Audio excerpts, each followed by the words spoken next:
اللهم صل على سيدنا محمد النبي الأمي وعلى آله وصحبه وسلم. حضرت تو جناب سیدنا صدیق اکبر نے کہا حضور بلال کی ڈیوٹی کیا ہوگی؟ حضور بلال کی ڈیوٹی کیا ہوگی؟ حضرت بلال کہنے لگے حضور میں فارغ رہنے کا تو عادی نہیں، میں تو جفا کا آدمی ہوں، محنت کرنے والا، ڈیوٹی کیا ہوگی؟ رسول پاک نے فرمایا بلال یہ میرا گھر ہے، آج کے بعد میرا نہیں یہ تیرا گھر ہے. فرمایا میں مصروف ہوتا ہوں تبلیغ کے کاموں میں، گھر کیا لانا ہے وہ تیری ذمہ داری ہے، کہاں سے لانا ہے وہ بھی تیری ذمہ داری ہے، پیسے کہاں سے آئیں گے میں تجھے بتلاؤں گا، کہاں لگانے ہیں تجھے ایک دفعہ بتاؤں گا، پھر تو لایا کرے گا، تو ہی لگایا کرے گا. فرمایا میرا پرسنل سیکٹری بن کے رہے گا، تو خاص مقام تجھے دیا جائے گا. حضرت سیدنا بلال حبشی رضی اللہ تعالی عنہ کو رسول اکرم صلی اللہ تعالی علیہ وسلم نے اس کام پر مقرر فرما دیا. اب دیکھیے حضرت بلال رضی اللہ تعالی عنہ جب در مصطفیٰ صلی اللہ تعالی علیہ وسلم پر پہنچ جاتے ہیں اور پہنچنے کے بعد کیا مسئلہ ہے جی، کیوں نہیں چل رہا؟ درود پاک پڑھیے الصلاۃ والسلام علیک یا کی گل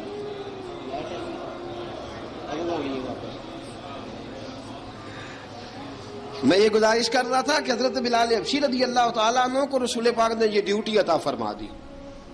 اب پتہ کیا ہوتا، حضرت پردے کی آیتیں تو ابھی آئے نہیں تھی، حضرت بلال رضی اللہ تعالیٰ عنہ رسول پاک کے ساتھ نکلتے تبلیغ کے لیے، کسی کام کے لیے، سودا صرف لاتے بازار سے. یہ مکے کے دنوں کی بات ہے، مکے کے دنوں کی سودا صرف بازار سے لاتے. اب 4 بیٹیاں تھیں حضرت خدیجہ الکبریٰ کی، گھر کے کام کاج ہوتے تھے، جب ذرا فارغ ہوتے دروازے پہ دستک دیتے. حضرت خدیجہ فرماتی بلال تو آ گیا ہے، وہ دستک سے پہچانتی ہیں کہ بلال کے دستک ہے. بلال آ گیا، کہا اماں جی میں سارے کام کاج باہر کے ختم کر آیا ہوں، گھر کا کوئی کام ہے تو ذرا مجھے بتاؤ. آپ فرماتی گھر کے کام ہے پر میں کر رہی ہوں. اب حضرت بلال گلنا شروع کرتے. یہ ہے محبت.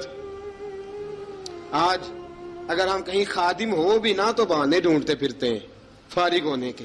حضرت بلال فرماتے آپ نے چکی پیس لی ہے، گھر میں جھاڑو دے لیا ہے، بچوں کے لیے دودھ آ گیا ہے، بکریوں کا دودھ دھو لیا گیا ہے، ایک ایک کام پوچھتے. اب حضرت خدیجہ الکبریٰ فرماتے یہ بھی ہو گیا، یہ بھی ہو گیا، چکی رہ گئی ہے پیسنے والی. فرماتے ذرا دروازہ کھول دو میں پیس ڈالتا ہوں. حضرت بلال گھر کی چکی پیستے، گھر کے کام کاج کرتے. ایک دن نہ دار ارقم میں رسول پاک تھے تو باہر سے کچھ شورش ہوئی. حضرت بلال حبشی کہنے لگے حضور ایک نیزہ نہیں منگوا دیتے مجھے؟ ایک نیزہ. ساری دنیا حضرت بلال کو مؤذن رسول سمجھتی ہے اور ہیں بھی، لیکن حضرت بلال سب سے پہلے نیزہ بردار بھی ہیں. سب سے پہلے نبی پاک کی حفاظت کے لیے نیزہ جس شخص نے اٹھایا ہے، تلوار اٹھانے والے اور ہیں، جان قربان. نیزہ سب سے پہلے حضرت بلال. کہا حضور ایک نیزہ نہیں منگوا دیتے؟ بلال کیا کرنا ہے؟ کہا یا رسول اللہ یہ کافر ہلکی پھلکی شرارت کرتے رہتے ہیں، ذرا میرے ہاتھ میں نیزہ ہوگا نا تو قریب کوئی نہیں آئے گا. یہ کرتے رہتے ہیں نا ہلکی پھلکی شرارت، باز نہیں آتے، نیزہ دے دیں گے نا تو قریب کوئی نہیں آئے گا. اب رسول پاک نے نیزہ دے دیا، منگوا دیا. اب حضرت بلال کے ہاتھ میں نیزہ ہوتا، رسول پاک کے آگے آگے چلتے، آگے آگے آگے آگے. نبی کریم صلی اللہ تعالی علیہ وآلہ وسلم دار ارقم میں جا کے تبلیغ کا کام شروع کرتے تو حضرت بلال دروازے پہ نیزہ لے کے کھڑے ہو جاتے.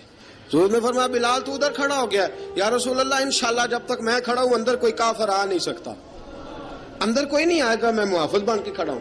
حضرت بلال حبشی رضی اللہ تعالیٰ عنہ نے ہمیشہ، اور یہ نیزہ ہمیشہ پاس رکھا، بدر میں بھی، احد میں بھی، تبوک میں بھی، یرموک میں بھی، خندق میں بھی. جب نبی پاک نماز پڑھانے کے لیے کھڑے ہوتے تو حضرت بلال نیزہ نبی پاک کے آگے گاڑ دیتے. یہ سترا بن گیا، اب کوئی آگے سے گزرے گا تو اسے تکلیف نہیں ہوگی، گناہ نہیں ہوگا، حضور کے آگے رکھ دیتے.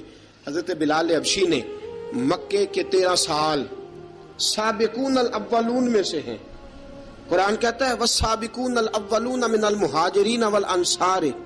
فرمایا وہ جو پہلے سبقت لینے والے ہیں نا، مہاجر اور انصار، پہلے جنہوں نے سب سے پہلے کلمہ پڑھا، وہ مہاجر اور انصار جنہوں نے پہلے کلمہ پڑھا، اور فرمایا والذین اتبعوہم باحسان، اور وہ جنہوں نے احسان کے ساتھ ان کی پیروی کی، رضی اللہ عنہم ورضوا عنہ، فرمایا وہ اللہ سے راضی ہیں، اللہ ان سے راضی ہے، اللہ انہیں جنت میں داخل کرے گا جس کے نیچے نہریں بہ رہی ہیں، ذالک الفوز العظیم، فرمایا یہ بہت بڑی کامیابی ہے، پہلے کلمہ پڑھ لینا۔ حضرت بلال سابقون الاولون میں سے، پہلے کلمہ پڑھنے والے لوگوں میں سے، جناب سیدنا بلال حبشی رضی اللہ تعالیٰ عنہ نے پوری دلیری کے ساتھ کام کیا۔ اب آ گیا وقت ہجرت کا۔ رسول پاک صلی اللہ تعالیٰ علیہ وسلم نے حضرت بلال کو فرمایا بلال تو ہجرت کر جا مدینے کی طرف، چلا جا۔ حضرت بلال نے عرض کی حضور میں غلام ہوں، خادم ہوں، ہر حکم ماننا میری ڈیوٹی ہے، لیکن ایک عرض کرنی ہے صرف۔ حضور نے فرمایا بلال کرو۔ کہا یا رسول اللہ آپ مدینے آئیں گے نا؟ آپ آئیں گے مدینے؟ رسول پاک صلی اللہ علیہ وسلم مسکرا پڑے، فرمایا ہاں میں بھی آؤں گا۔ کہا حضور بس ٹھیک ہے، بتائیں کب جانا ہے، بس اتنی سی بات ہے۔ آپ آئیں گے نا؟ حضور نے فرمایا آؤں گا۔ کہا ٹھیک ہے، بتائیں کب جانا ہے۔ سرور کون مکان سیاح لا مکان صلی اللہ تعالی علیہ وسلم نے فرمایا بلال یہ 16 مرد عورتوں بچوں پر مشتمل 16 لوگوں پر مشتمل یہ قافلہ ہے، اس قافلے کے اوپر تجھے میں امیر مقرر کرتا ہوں، تو ان کو لے کے جائے گا مکے سے مدینے، 250 کلومیٹر کا سفر، 250 میل کا سفر۔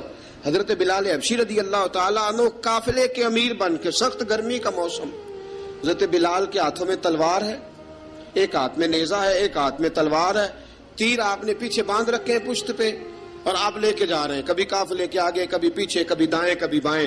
وہ عورتیں اور بچے ذرا پریشان ہوتے تو حضرت بلال فرماتے پریشان ہونے کی ضرورت نہیں، ہمیں مصطفیٰ کریم نے بھیجا ہے، ہمیں نبی اکرم صلی اللہ علیہ وسلم نے بھیجا، میرا یقین بڑا مضبوط ہے، اور میں نبی پاک صلی اللہ علیہ وسلم نے بھیجا، فکر نہ کرو چلو۔ اب یہ قافلہ جا رہا ہے، حضرت بلال حبشی نے بخیر و عافیت سپہ سالار بن کر اس قافلے کو پہنچایا مدینے میں۔ اب مدینے پہنچا کے سارے لوگ مدینے والے مدینے میں لگ گئے اپنے اپنے کام۔ حضرت بلال پہلے دن ہی آ کے مدینہ منورہ سے باہر سرحد پہ کھڑے ہو گئے۔ کہا بلال ادھر کیا کر رہے ہو؟ کہا وعدہ کیا تھا یار نے آؤں گا دن ڈھلے، نبی پاک علیہ السلام نے وعدہ فرمایا تھا میں آؤں گا، اب میرا تو کام ہے نبی پاک کا انتظار کرنا، استقبال کرنا۔ حضرت بلال روز انتظار کرتے، رسول پاک تشریف لے آئے، حضور حکم کیا ہے؟ فرمایا مسجد بنانی ہے، مسجد قباء بن رہی ہے، تو سب مزدوروں سے زیادہ کام حضرت بلال نے کیا۔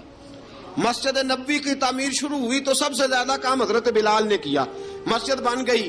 اب جناب اذان کا معاملہ شروع ہو گیا، مسلمانوں کو نماز کے لیے کیسے بلائیں؟ ایک صحابی کہنے لگے حضور ہم اوپر آگ جلایا کریں گے، جب آگ جلے گی تو لوگوں کو پتہ چلے گا نماز کا وقت ہو گیا۔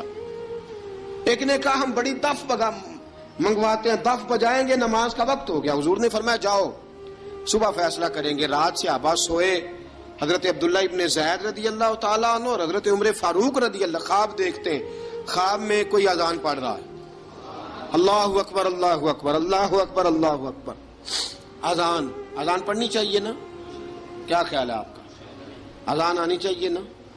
میں ویسے معذرت کے ساتھ کبھی کبھی ایسا ہوتا ہے کہیں جماعت کرانے لگے نا تو کسی سے کہنا تکبیر پڑھو تو ایک دوسرے کو کہنا شروع کر دیتے ہیں تو پڑھ۔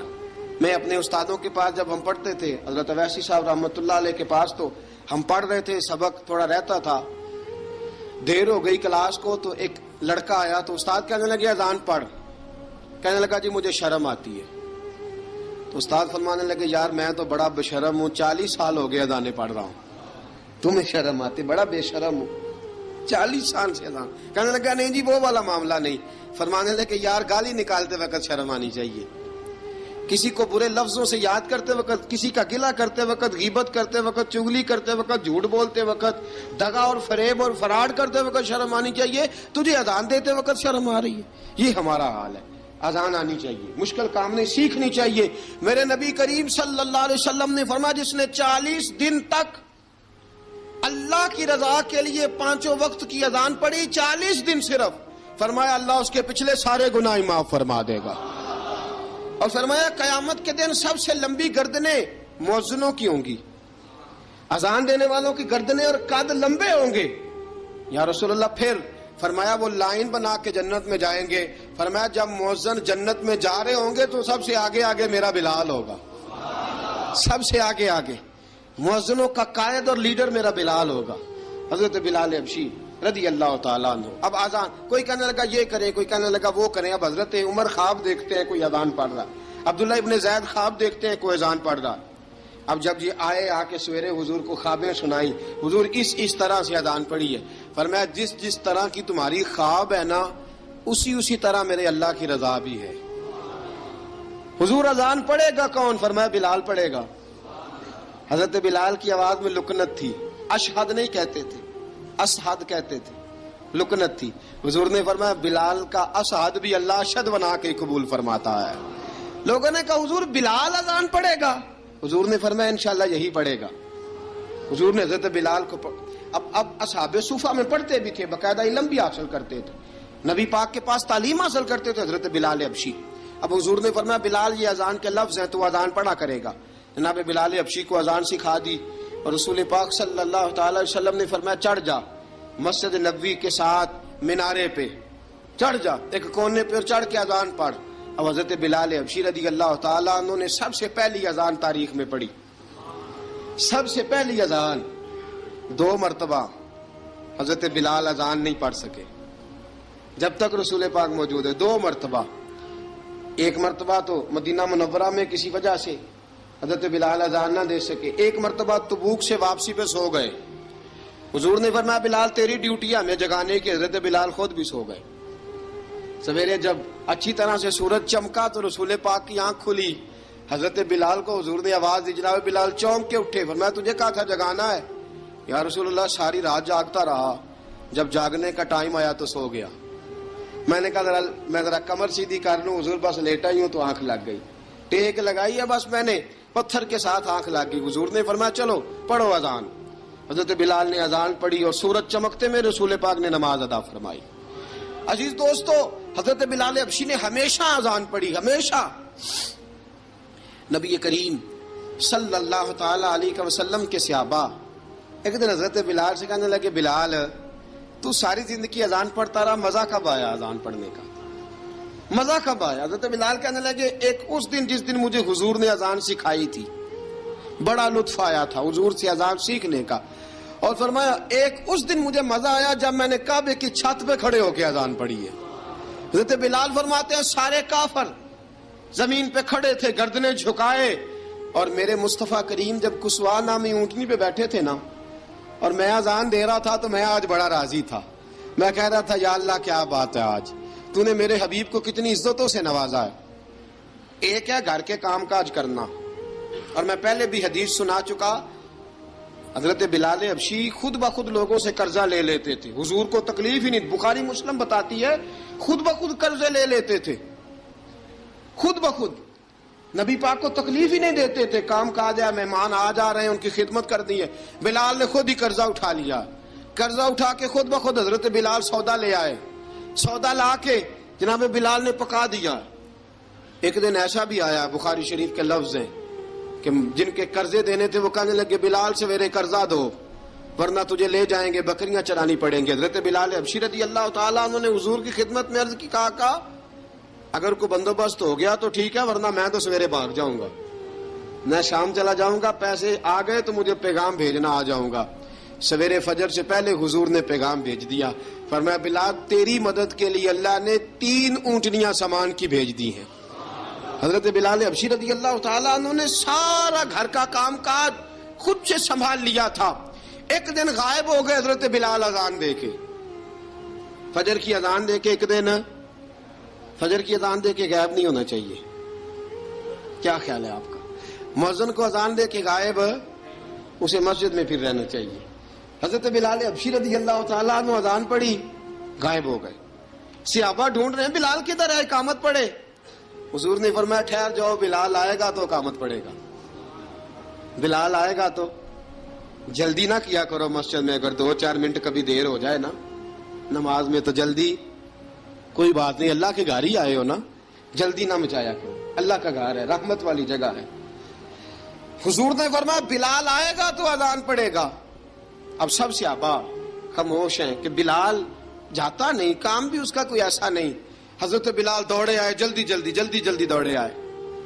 رسول پاک صلی اللہ علیہ وسلم نے سوال ہی نہیں کیا کہ بلال تو کدھر سے آیا ہے، فرمایا آ گئے ہو؟ حضور آ گیا ہوں. پڑھو اقامت پڑھی، جماعت ہو گئی. اب صحابہ کرام علی مریدوان حیران ہے کہ حضور نے پوچھا ہی نہیں اور بلال آیا بھی دیر سے. حضرت جناب سیدنا صدیق اکبر، جناب مقداد، جناب سلمان فارسی، چند صحابہ نا حضرت بلال کو لے کے، کون ہے بلال تو کدھر تھا؟ راز کی کوئی بات ہے جو بتاتا نہیں، کدھر تھا؟ حضرت بلال رضی اللہ تعالیٰ عنہ کی آنکھوں میں آنسو آ گئے، رو پڑے. کہ بلال کوئی گہری بات ہے، بتا معاملہ کیا ہے، روتا کیوں ہے؟ حضرت بلال حبشی رضی اللہ تعالیٰ عنہ فرمانے لگے جب حضرت خدیجہ الکبریٰ گھر میں چکی پیستی تھی، تھک جاتی تھی نا تو میں مدد کرایا کرتا تھا. کتنے دن بیت گئے، جب فجر کی اذان دینے کے لیے گزرتا ہوں تو حضرت فاطمہ الزہرا کے بچے روتے ہوتے ہیں. فرمایا میں نے حضرت فاطمہ کو گود میں کھلایا ہے، مجھے اپنے محبوب کی شہزادی سے بڑا پیار ہے. کئی دنوں سے حضور کی خدمت میں عرض کر رہا تھا یا رسول اللہ کو مہربانی فرمائیں. حضور نے رات پیغام بھیجا ہے سیدہ فاطمہ کو کہ بلال جب آئے تو پردہ کر کے اندر چلی جایا کر. حضرت بلال فرماتے ہیں اذان دے کے گیا تھا حضرت فاطمہ کے گھر، میں نے کہا محبوب کی بیٹی ذرا پردہ کر لے، تو بچوں کو دودھ پلا، میں تیری چکی پیس دیتا ہوں. حضرت بلال حبشی کی آنکھوں میں آنسو رو کے بتلاتے ہیں. فرمایا سیدہ طیبہ طاہرہ حضرت فاطمہ الزہرا، میرے حبیب نے پتہ کیا فرمایا؟ فرمایا جس نے فاطمہ کو راضی کیا اس نے تو مجھے راضی کیا. حضرت سیدنا بلال حبشی فرماتے میں نے چکی پیسی اور میں تمہیں کیا بتاؤں، میرے محبوب کی بیٹی نے مجھے بڑی ہی دعائیں دی ہیں، انہوں نے مجھ پر بڑا ہی اظہار محبت فرمایا ہے. فرمایا میں آذان سے لے کر جماعت تک لوگ تسبیحاں رولتے ہیں، لوگ قرآن کی آیات کی تلاوت کرتے ہیں، آذان سے لے کر جماعت تک لوگ مختلف قسم کے اذکار میں مشغول ہوتے ہیں. فرمایا میرا ذکر سنو، میری تلاوت سنو، میرا وظیفہ سنو، میں آذان سے لے کر جماعت تک محمد عربی کی بیٹی کی خدمت کرنے چلا جاتا ہوں. رسول پاک صلی اللہ علیہ وسلم کی شہزادی کی چکی پیس کے آیا. حضرت بلال نے اس انداز میں، بدر کی جنگ لگ گئی، بدر کا مارکا، حضرت بلال کے ہاتھ میں تلوار ہے، کہا میں لڑوں گا، پورا جہاد کروں گا. امیہ بن خلف جو بڑا مارا کرتا تھا نا وہ دوڑ رہا تھا اپنے بیٹے کو لے کے، آگے کچھ صحابہ کھڑے تھے، وہ قریب سے گزرنے لگا. حضرت بلال نے فرمایا ذرا پکڑنا امیہ کو، یہ مجھے مارا کرتا تھا، ذرا پکڑنا، نہ جانے نہ دینا. امیہ کو صحابہ نے روکا. حضرت عبد الرحمن ابن عوف نے پکڑ کے ایک زور سے گھونسا مارا، ادھر جا کے گرا. حضرت بلال تلوار لے کے کھڑے ہیں امیہ کے سر پہ. کہا امیہ میں تجھے نہیں کہا کرتا تھا اللہ میرے مصطفیٰ کو بڑی عزتیں عطا فرمائے گا؟ میں تجھے نہیں کہا کرتا تھا کہ خدا ہمیں غلبہ دے گا؟ هو الذی ارسل رسولہ بالہدی ودین الحق لیظہرہ علی الدین کلہ. میں نہ کہا کرتا تھا کہ اللہ اس دین کو ہر دین پہ غلبہ دے گا، اور میں دیکھ اللہ نے ہمیں عزت دے دی، دیکھ تو ذلیل کر دیا گیا. حضرت بلال نے مارا، گردن اڑا دی.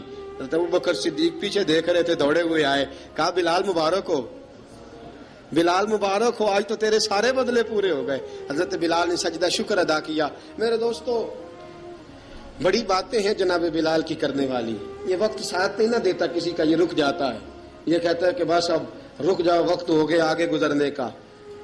حضرت بلال حبشی رضی اللہ تعالیٰ عنہ رسول پاک کا وصال ہوا نا، حضرت بلال نے منہ سے لفظ ہی کوئی نہیں ادا کیا. کسی نے اپنا دکھڑا کسی انداز میں سنا لے. حضرت عمر نے کہا، جس نے کہا حضور وصال کر کے گردن اڑا دوں گا. حضرت عثمان غنی نے کہا خبردار کوئی مجھے آ کے نہ بتائے کہ مصطفیٰ وصال کر گئے. حضرت علی المرتضیٰ رضی اللہ تعالیٰ عنہ نے فرمایا نہ بھائی میرے مصطفیٰ پر تو موت آتی ہی نہیں، جس طرح عام لوگوں پہ سب لوگوں نے اپنے اپنے اظہار کر لیے نا، بلال نے کسی کو دکھ بتایا ہی نہیں. ایک کونے میں بیٹھ کے نا حضرت بلال اکیلے آنسو بہاتے رہے، کسی کو بتایا ہی نہیں، اکیلے روئے. ایک شخص کہنے لگا یار بلال بولتا نہیں. کہا نہ بلاؤ اسے. عصر کی نماز کا وقت ہوا نا تو وہ بلال جو کعبے کی چھت پہ بغیر سیڑھیوں کے چڑھ گیا تھا، وہ بلال جو کعبے کی چھت پہ بغیر کسی سہارے کے چڑھ گیا تھا، اس بلال کو کہا کہ بلال چل ذرا آذان پڑھ، مسجد کی چھت پہ چڑھ جا. حضرت بلال کئی بار چڑھے اور کئی بار گرے، کئی بار چڑھے اور کئی بار گرے. حضرت بلال حبشی رضی اللہ تعالیٰ نے آواز دی، کہا سلمان میری مدد کرنا، میری مدد کرنا، اب مجھ سے چڑھا نہیں جاتا، اب مجھ سے جایا نہیں جاتا. جناب سلمان فارسی نے بھی سوال نہیں پوچھا کہ بلال تو بیمار ہے؟ یہ نہیں پوچھا. حضرت بلال کو 2-4 صحابہ نے اٹھایا, چھت پہ پہنچایا. بلال نے اذان شروع کی. جب کہا نا اللہ اکبر اللہ اکبر, وہ آواز جس میں بڑا سوز ہوتا تھا, بڑی درد, بڑی بلندی ہوتی تھی, بڑا جوش خروش ہوتا تھا, آج وہ آواز دب گئی. جب بلال نے کہا نا اشہد ان لا الہ الا اللہ, حضرت بلال رضی اللہ تعالیٰ عنہ نے تھوڑی دیر روک کے سانس لیا. جب کہا نا اشہد ان محمد الرسول اللہ, جو سارے چپ کھڑے تھے نا ان میں سے ایک بابا رو پڑا, جس کا نام ابو بکر صدیق تھا. جب حضرت ابو بکر صدیق کی آنکھ میں آنسو آیا تو حضرت بلال چھت کے اوپر زمین پہ گرے اور کہا ابو بکر یہ ڈیوٹی کسی اور کی لگا دے, یہ ڈیوٹی کسی اور کی لگا دے, اب میری روح اجازت نہیں دیتی, مصطفیٰ کریم کے بعد مجھ سے اذان نہیں پڑھی جائے گی. آپ نے واقعہ سن رکھا ہے کہ ایک بار صحابہ نے بلایا, دوبارہ آئے, حضور خواب میں ملے, کہا بلال تو آتا کیوں نہیں؟ بلال چھوڑ کے چلے گئے تھے. فرمایا اب میرا یہاں دل نہیں لگتا. ملک شام کے شہر حلب میں چلے گئے تھے, چھوڑ دیا تھا مدینہ منورہ, اب میری نگاہوں میں جچتا نہیں کوئی, جیسے میرے محبوب ہیں ایسا نہیں کوئی. حضور خواب میں ملے, آئے مدینے. حضرت بلال آخری بار, لوگوں نے کہا اذان پڑھو, کہا مجھے وہ اذان بھول ہی گئی ہے جو مجھے مصطفیٰ کریم کے زمانے میں پڑھا کرتا تھا, مجھ سے نہیں پڑھی جاتی, نہ مجھے کہو, میں کیسے پڑھوں؟ امام حسن اور حسین نے آ کے دامن تھاما نا, تو کہا بیٹا میں تمہاری نانی کا بھی نوکر رہا ہوں, میں تمہاری ماں کی چکی بھی پیستا رہا ہوں, مجھ سے کوئی فرمائش نہ کر ڈالنا, میں نے نوکری کی ہے, اور مجھے اگر اللہ نے توفیق دی تو میں تمہارے بچوں کے پیر بھی دھویا کروں گا. لیکن امام حسن رضی اللہ تعالیٰ عنہ نے فرمایا بلال ایک بار تو اذان سنانی پڑے گی. سنائی بلال نے اذان. کوئی گھر مدینے میں ایسا نہیں تھا جہاں سے رونے کی آواز نہ آئی ہو. حضرت عمر فاروق رضی اللہ تعالیٰ عنہ اپنے زمانے میں شام گئے تو جناب بلال حبشی رضی اللہ تعالیٰ عنہ سے کہا کہ اذان پڑھو. حضرت بلال نے فرمایا میں پڑھ ہی نہیں سکتا. بڑی ہمت کے بعد اذان پڑھی, اور جناب بلال نے کہا تم اگر روئے نہ تو میں اذان پڑھوں گا. رونا نہ, وعدہ لے لیا. حضرت عمر تو نہ روئے, لیکن معاذ ابن جبل نے رونا شروع کر دیا. جب معاذ ابن جبل روئے تو پھر عمر بھی روئے, جب عمر روئے تو پھر بلال بھی روئے. وہ اذان اشہد ان لا الہ الا اللہ تک گئی. رسول پاک کے بعد پھر اذان اس سے آگے بڑھ نہ سکی.